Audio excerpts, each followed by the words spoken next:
This is not just a foreign visit. This is a global power shift, and it just humiliated Joe Biden on the world stage.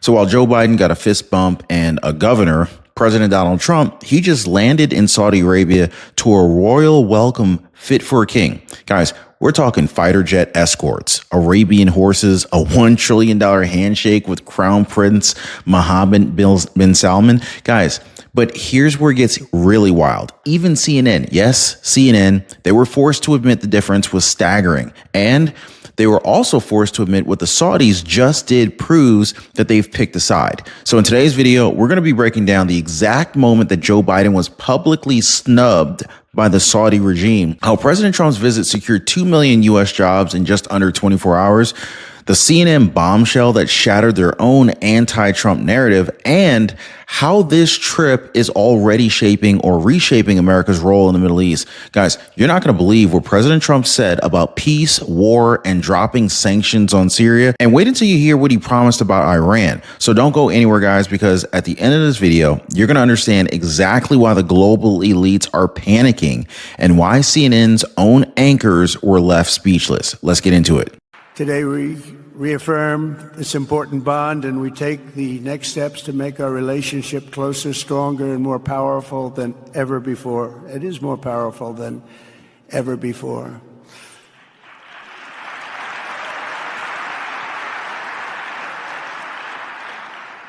And by the way, it will remain that way. We don't go in and out like other people. It will remain that way.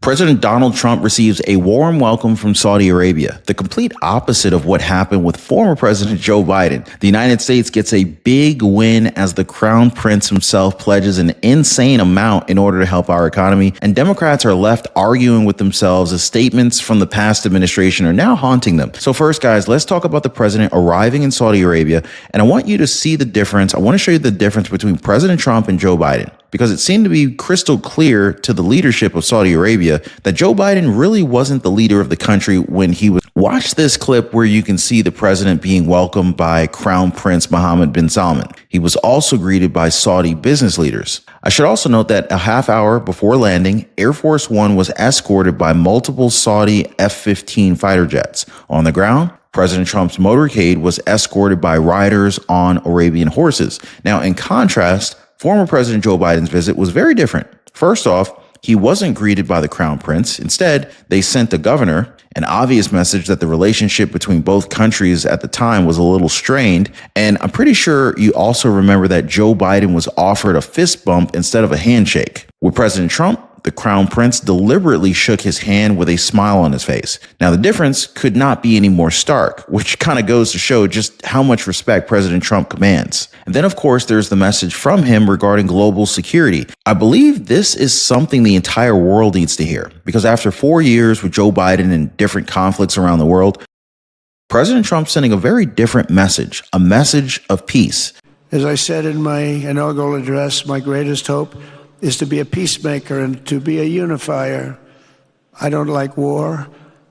We have the greatest military, by the way, in the history of the world. You know, I rebuilt our military in my first 4 years and rebuilt it into the most powerful military there is.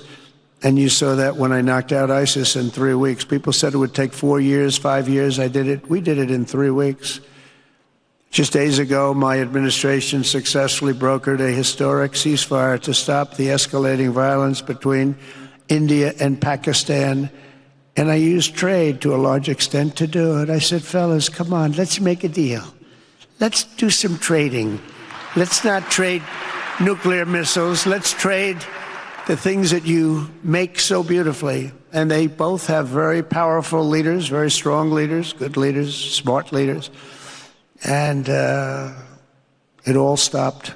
Hopefully it'll remain that way, but it all stopped. I was very proud of Marco Rubio and all of the people that worked so hard. Marco, stand up. What a great job you did on that. Thank you, J.D. Vance, Marco. The whole group worked with you, but it was a great job. And I think they're actually getting along. Maybe we can even get them together a little bit, Marco, where they go out and have a nice dinner together. Wouldn't that be nice?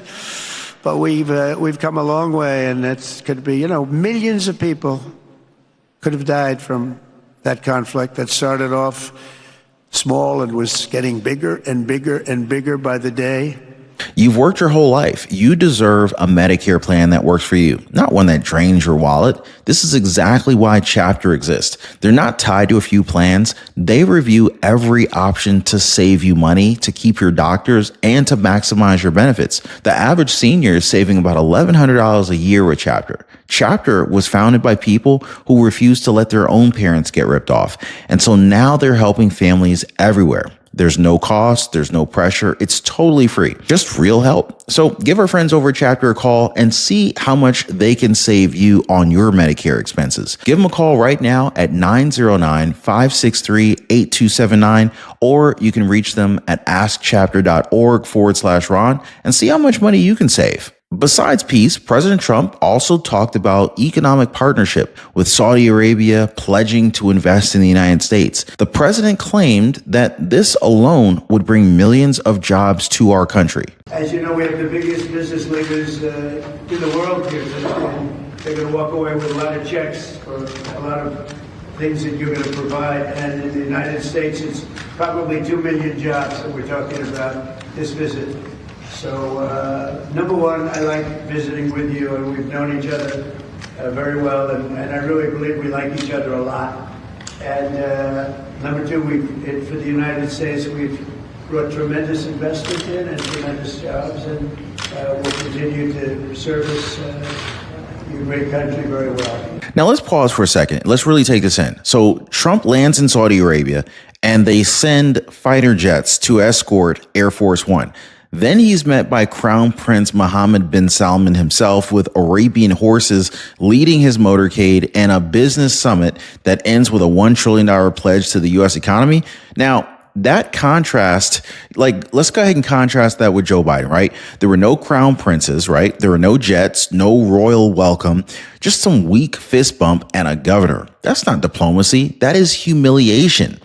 And just when the media could have ignored this embarrassment, CNN went ahead and dropped a bombshell. Their own coverage admitted that President Trump's visit wasn't just symbolic, it was historic. And they even called it a checkbook first approach. But what were they really meaning by this is that President Trump actually gets deals done and President or former President Biden doesn't. Now, this is the part they don't want you to notice. The exact same regime that once barely tolerated Joe Biden is now all in on Trump. CNN, they can't even spin it anymore. And the world is watching. This is a massive shift in a power play, and it's playing out in real time. And guys, we're not even done yet, because what President Trump said next about lifting sanctions on Syria and making a deal with Iran, it has both people, it's got people on both sides of the aisle in complete shock, Democrats and Republicans. Keep watching, guys, because what he said at the business forum, it changes everything. And the good news doesn't even end there, because the Crown Prince just confirmed a huge investment into the United States. As far as Trump deals have gone since he got back to office in January, today's actually seemed like it was pretty easy. He came in on Air Force One. He talked about how he thought that $600 billion was pretty good, but that he wanted $1 trillion. And then about 4 hours later, that is exactly what the Crown Prince pledged. In the coming months, we will work on second phase to finalize the remaining agreement to raise them to $1 trillion. That was easy. And it wasn't just about business deals at this business forum. President Trump talked about how he will soon drop sanctions on Syria on the sidelines of a meeting with Syria's interim president tomorrow to give that country a chance to thrive. He also said that he's going to help Saudi Arabia defend itself from Iran and its proxies, and that he's going to do his very best to make a deal with Tehran to prevent them from ever getting a nuclear weapon. As I've shown repeatedly, I am willing to end past conflicts and forge new partnerships for a better and more stable world, even if our differences may be very profound, which obviously they are in the case of Iran. I have never believed in having permanent enemies. I am different than a lot of people think. I don't like permanent enemies, but sometimes You need enemies to do the job, and you have to do it right. Initially, the amount was set at $300 billion. Then it went up to $600 billion. And just like that, Saudi Arabia is now set to invest $1 trillion into the United States. Now, again, just for contrast, during Biden's meeting with the Crown Prince, he was asking for Saudi Arabia to increase oil production. The goal for him back then was to lower energy prices, with both petrol and diesel prices reaching record highs. A goal that he ultimately failed in, as he didn't get a deal done during his time there. But of course, we have to look at both sides of the spectrum here. So what is the left saying about President Trump's deals? Well, if you ask MSNBC's Ana Cabrera, the president isn't doing enough. The U.S. has a complicated history with this region, relying on it for oil for so many decades, often turning a blind eye to human rights violations as a result. But how unusual is it to hear a U.S. president visit the region and not really lean into the diplomatic, the security, the peace rhetoric, instead talking about the economy, the business dealings, sort of a checkbook first approach, if you will? Well, it's often in our real dealings with Saudi Arabia been at base an economic relationship. We relied on the Saudis for oil supplies. Saudi Arabia has been our crucial partner in maintaining, to the extent possible, stable oil prices. Saudi Arabia is interesting, and it's a very traditional monarchy. It loves the pomp, the ceremonies with the Arabian horses, but it's also a country that is leaping into the 21st century as fast as its people will go. One of the things that Trump will talk about with Saudi business leaders and with the American business leaders he's brought with him is Saudi Arabia's ambition to be an AI powerhouse in the Middle East. They have a state-run company that would like to buy some of the fanciest chips that we make to help their AI ambitions along. And the final point, to underline what Hagar just said, Saudi Arabia is increasingly important strategically.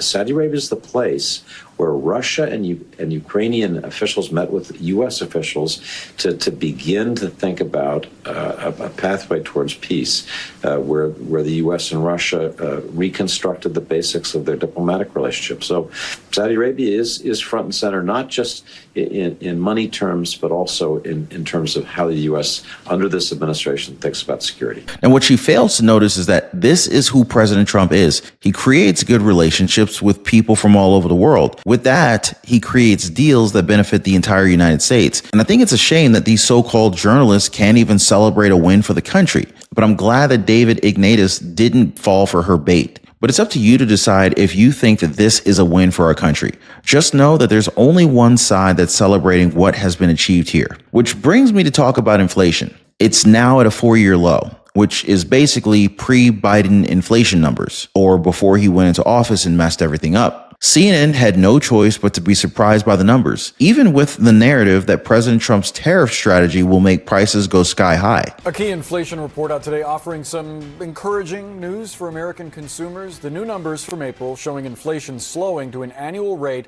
of 2.3%, the lowest since February 2021. That's defying economists' expectations and President Trump's ongoing trade war. The new data getting some mixed reaction in the financial markets. The Dow is down, while the S&P 500 and NASDAQ are both seeing small bumps up here. So let's recap what just happened here, because this wasn't just a visit. This was a statement to the world. President Trump was welcomed to Saudi Arabia with military honors, billion-dollar pledges, and respect you just can't fake. He reaffirmed a very powerful permanent bond while delivering real economic wins for the American people. 2 million jobs, $1 trillion in investments, and a renewed stance on global peace through strength. Meanwhile, you got former President Joe Biden's trip was the exact opposite. There was no red carpet. There was no deal. There was basically no respect. Just a half-hearted fist bump and a missed opportunity that the world remembers. And here's what's really stunning. Even CNN, one of Biden's loudest defenders, they dropped the mask and they admitted what we all saw with our own eyes. The Saudis are done pretending. They've made their choice and they're betting on Trump. Now, guys, this visit exposed the contrast so clearly. The media can't even hide it anymore. And if you're wondering how big this particular moment is, I want you to remember this. The last time Trump visited Saudi Arabia, he secured hundreds of billions in deals. This time, he left with $1 trillion and possibly the start of a new Middle East peace framework. And CNN, well, they had no choice but to acknowledge it. That is how undeniable this win is. So while Biden struggles to command a handshake, Trump just walked into the place and he walked out with the future. That is how President Trump walks into a palace, guys. This is not just diplomacy. This is dominance. Now, I want to show you Hakeem Jeffries and what he thinks about these numbers. Now, remember that he was excited about inflation under Joe Biden, even though it hit a 40-year high back in 2022. Let's work together.